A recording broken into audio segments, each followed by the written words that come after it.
Chapter 21. Grow a Leg. Reyes didn't have long to wait. Almost as soon as he was done assuring the humans still in the cells that he would ask Orsa to surrender his war axe, the door that led through to the other half of the custodian's house opened, and the great Minotaur re-entered the cell area carrying that very axe in his right hand and Asquith's crutch in his left. "Orsa," Reyes greeted the Minotaur, "I need you to hand your axe to one of the villagers." "What?" Orsa replied. He crossed a short distance to where Reyes was standing in front of the cell and handed him the crutch. "What do you mean? Why?" Reyes took the crutch and turned enough so that he could pass it through the bars and into the cell behind him. It was a good few seconds before anyone deemed it safe enough to approach Reyes in order to collect the crutch. The person who did eventually take it was the elderly woman. She rose from her spot next to Asquith and ventured cautiously towards the bars of the cell. When she could reach the crutch without having to take another step closer, she did so. She grabbed the crutch quickly and almost ripped it out of Reyes' hand. Then she hurried back to her spot on the bed, handing the crutch to Asquith once she got there. Reyes looked at the elderly woman. She was trying to act nonchalant, as if taking the crutch from the hands of a harpy was something she wouldn't worry about doing in any day of the week. But Reyes could tell that she was scared. "You see that," Reyes commented. "The villagers here still fear us. We need to do everything we can to soothe that fear." "What?" There was a disheartening laugh in the way Orsa put it. "Seriously," Reyes said, "if we're going to stand any chance of earning their trust, we need to make ourselves look as harmless as possible. You need to surrender your axe." "Not a chance," Orsa informed Reyes. "My axe stays with me. I'm sure they'll give it back once we reach," Reyes started. "That's not the point," Orsa replied firmly, but Reyes began. "No," Orsa insisted. "We have just freed these people from Elven rule. If that isn't enough to earn their trust, then frankly, I doubt anything will be good enough. We're not human, you Eye and Gaggy. Humanity doesn't exactly have a very good track record when it comes to your kind. Or mine, for that matter. It's true, elves treat us badly. They use us and enslave our races. But humans have a history of executing us on the spot. This Greyforth, the man who is supposed to be your own brother, has a particular reputation in this regard. He hates harpies. I don't know if you've realised lately, but those are wings growing on your back. I won't leave myself defenceless around such creatures." "But Orsa," Reyes tried to reason with the Minotaur, "at least you and Gaggy have your claws to fall back on. The axe is the only weapon I have. I'm keeping it." Orsa walked slowly away from the cells and took a seat on the custodian's desk, next to where Gagara was sitting. There, he began to check the blade of his axe, making it obvious to all those present that he intended to keep hold of it. While Reyes and Orsa were talking, the three humans Reyes had suggested deal with the remaining elves, Creely, Goliki and Tay, made their way to the door of the building. They did so nervously. Gagara was sitting right next to the door and she couldn't help but watch the three as they approached. Had she wanted to, she could have lashed out with her claws and killed one of them without even getting up. As it was, she had a strange expression on her face. "Are you all right, sweetheart?" Reyes asked from across the room. "I'm fine," Gagara said. "It just feels strange to be fighting alongside humans. I have no love for the human race. I can't forget that they're the ones who burnt down my mother's village. I still haven't forgiven them for that." "I know, dear," Reyes replied. "But remember what the elves did to you. Only by helping the humans fight against the Elven occupation will you ever get an opportunity to avenge your mother." "I guess you're right," Gagara said. "It just feels wrong. I suppose what I'm trying to say is that I understand Orsa's feelings in this matter." "I understand them too," Reyes agreed. Goliki and Tay continued on through the door, but Creely hung around in the doorway. He eyed Gagara cautiously, but he looked more at Orsa and the huge war axe that was still in his possession. "Is something wrong?" "Something wrong," Reyes repeated uncertainly. "I hear a lot of chattering, and the Minotaur still has his axe," Creely explained. Reyes nodded. "He's not going to surrender it. He says he can't bring himself to trust that you humans won't take advantage of his being disarmed." "He's scared of us?" Creely commented. "I guess you could put it that way," Reyes replied. "Humans don't exactly have a very good reputation when it comes to how they treat those who aren't human." Creely shook his head slowly. "I'm sorry, I have to think of the people of this village first. He either loses the axe, or he stays behind." "I'm not sure why you're so keen on letting these three tag along in the first place," Goliki grumbled from just behind the door. "Come on, we have a job to do." "Reyes," Creely said. He turned and followed Goliki and Tay out the door, looking over his shoulder to add, I'm sorry, but those are my terms. Gagara watched them leave the building. For some reason, related to the way it was built, the door closed automatically behind the three. Gagara jumped down off of her part of the desk and moved to the small square window just on the other side of the door. From there, she began to watch the goings-on in the street. Reyes sighed. At least Gagara seemed to be having a good time. He walked slowly over to where Orsa was sitting and said, I'm sorry. Creeley says that if you don't surrender the axe, then he won't be willing to take you along with the rest of us. Okay, Orsa commented without bothering to look up. So he thinks I'm willing to enter a camp filled with hundreds, maybe thousands of potential enemies without a single weapon to defend myself with. Well then, I guess I'm staying. Reyes nodded sadly. What will you do? Orsa shrugged his shoulders. I'm going to scout around the houses and find something to wear other than this uniform, even if I have to make it myself. After that, who knows? Maybe I'll stay here for a while until the elves come and find out why they aren't getting any reports from this village. Maybe I'll take a walk around the country, have a look at some of the landmarks I've only ever been able to read about in books. Maybe I'll just go home. Home? Reyes asked. Where do Minotaurs live? Ghostbon, Orsa clarified. There is no Minotaur homeland, Gagara explained, turning her head just long enough to tell Reyes. Then she looked back out the window. Supposedly all Minotaurs come from one of 3 small villages way back in the annals of time. Their race was conquered like many others by the elves. Now they exist as nothing more than a slave race for the elves. Orsa glanced over at Gagara. He looked at her for a moment and then looked at Reyes, asking, What did she say? Nothing important, Reyes replied. Humph, Orsa muttered. And then he went back to playing with his axe. Reyes watched the Minotaur for another minute or two, and then he made his way slowly across the room to Gagara. Aware that he was standing behind her, Gagara said, I wish I was out there with them. I'm sure you do, Reyes agreed. He kissed her gently on the back of the head. Strangely enough, so do I. Gagara looked over her shoulder at her boyfriend and offered him a gentle smile. You're bored, aren't you? Not bored exactly, Reyes replied. I just hate all this waiting. What's happening out there, can you see? Not a lot anymore, Gagara admitted. 2 of the humans grabbed weapons from the fallen guards over there at the big dome building. Then they each went in a different direction. I can still see the soldier. She's just across the street, knocking on the door of the house diagonally opposite from us. The other 2 are headed in the other direction though, and I can't see either of them anymore. Anyone gathered in front of that dome building yet? Not yet, Gagara told him. I'll keep you informed if I see anyone. Thank you, sweetie, Reyes told her, kissing her on the back of the head again. Look, seriously, handsome, Gagara said. If you need something to do, why don't you go and fix that elderly human's leg? I saw the way you gave Orsa her hand back. Maybe you can give that human her leg back. Reyes looked round at the cells and grinned. Gagara was right. That was something he could do while he waited for the humans to finish liberating their village. It was also good to hear such a suggestion come from Gagara. Maybe she was beginning to learn his ways.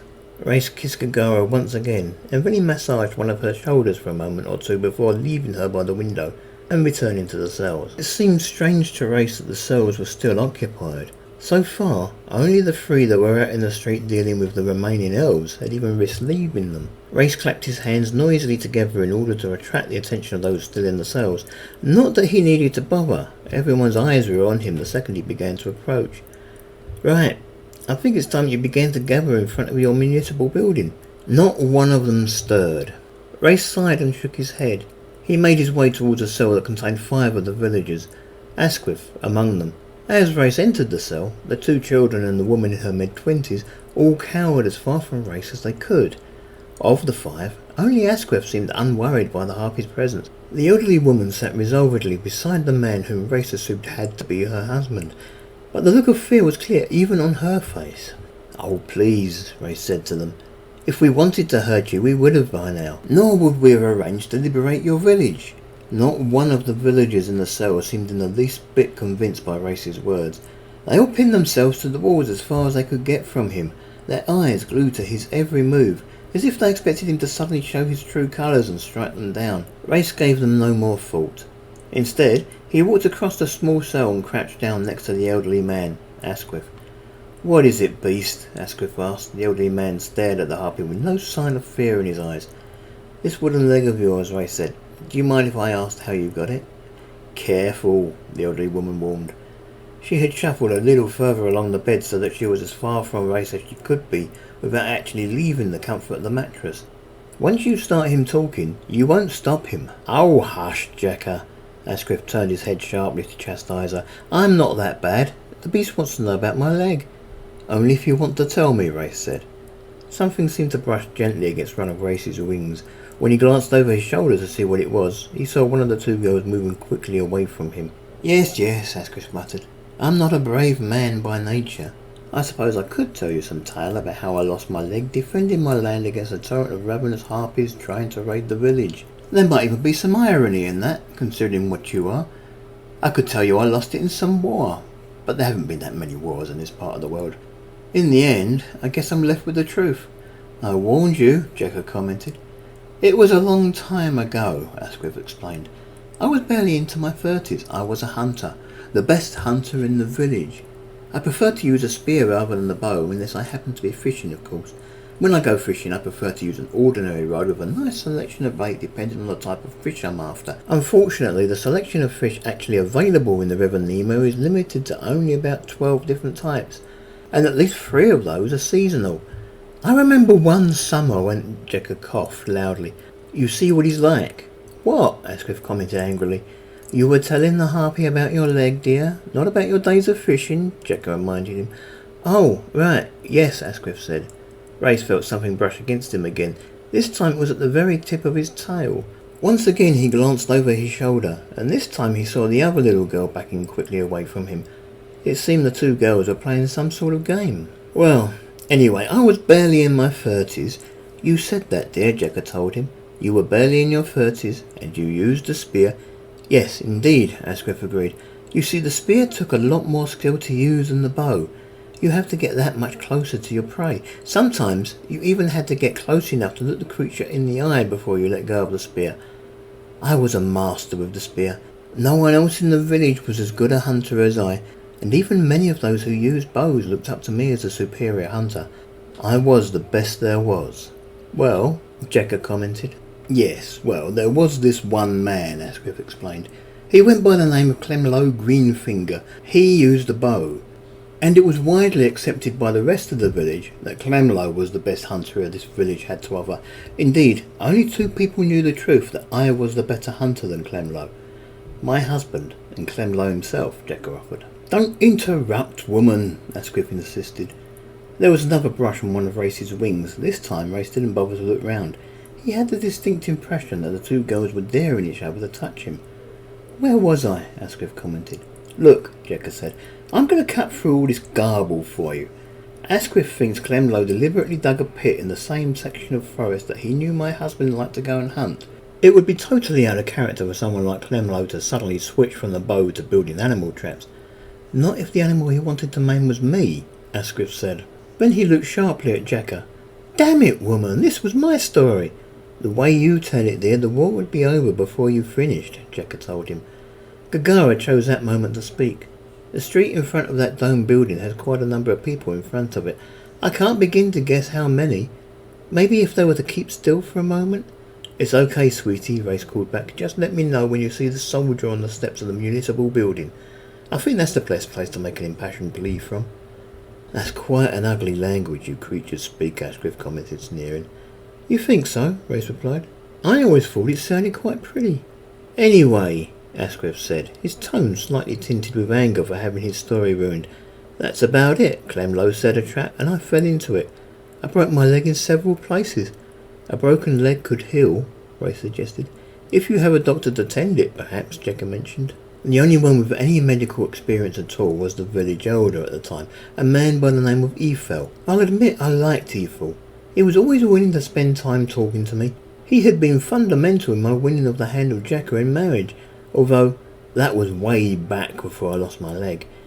I remember one evening in particular. I was down by the river spending an evening fishing. Some fish are easier to catch during the last few hours of sunlight. Jacker coughed loudly. Asquith chanced a quick look at Jacker and then turned back to Reyes. What was I talking about? I have no idea, Reyes said. Fishing, I think.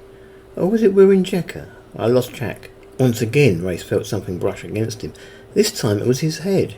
He turned round sharply to look and saw the young girl standing right behind him. She looked horror-struck, as if she'd just been caught with her hand in the cookie jar. She began to step away from Reyes slowly, and she began to cry. "It's all right," Reyes tried to reassure her. "I'm not going to hurt you." It was Elder Ethel who suggested that Asquith have his leg amputated before gangrene began to settle in, Jekker explained. Reyes returned his attention to the elderly man and said, "And it never occurred to you to find a magician to regenerate your leg?" "I was only a poor hunter," Asquith explained. "At the time there was no way I could have afforded the services of a mage. Besides, we're a bit out in the sticks here. There are no mages in this village, and I wouldn't begin to be able to guess where we might have found one. Besides, why would any mage be willing to help a nobody like me?" "Everyone has value," Reyes intoned. "If you were given the opportunity now, would you like to get your leg back?" "Well, of course," Asquith admitted.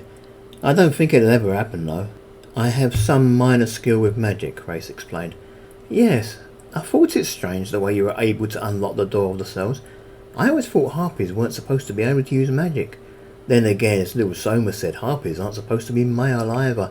I guess not everything I've ever learnt in the past is true," Asquith commented.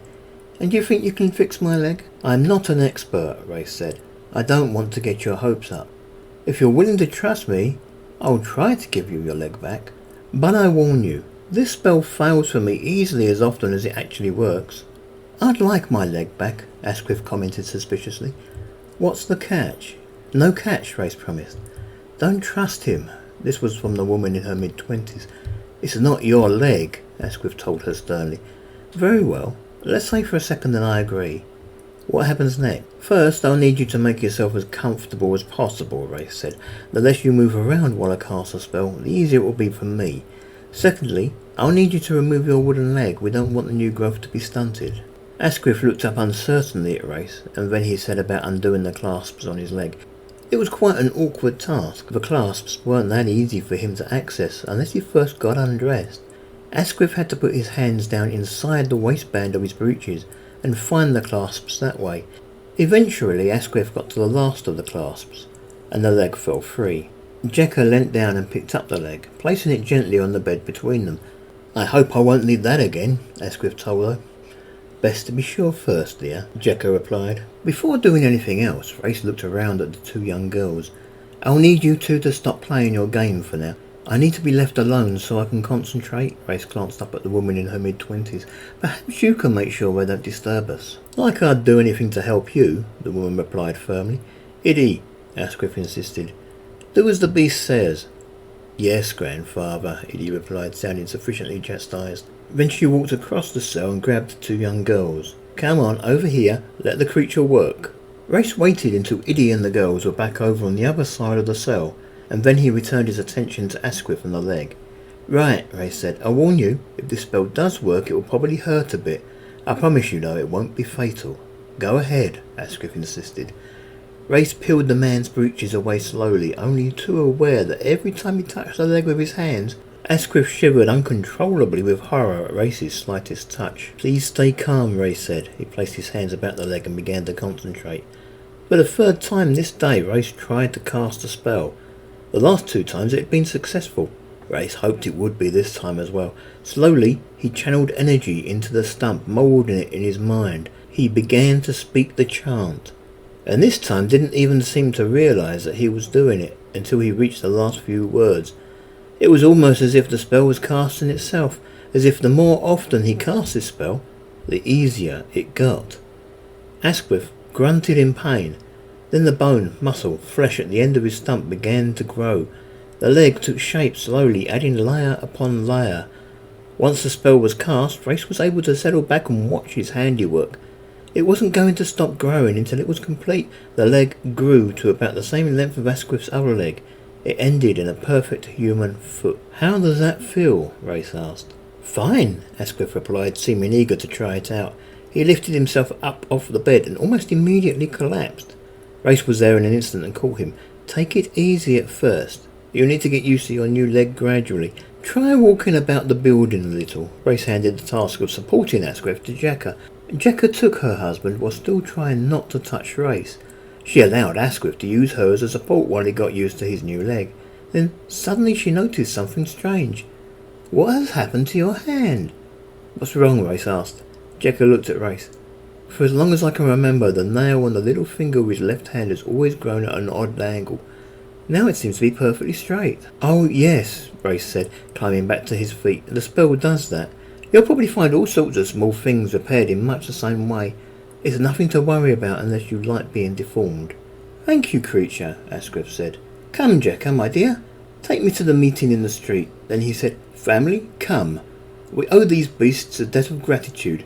We must lend our voices in their support.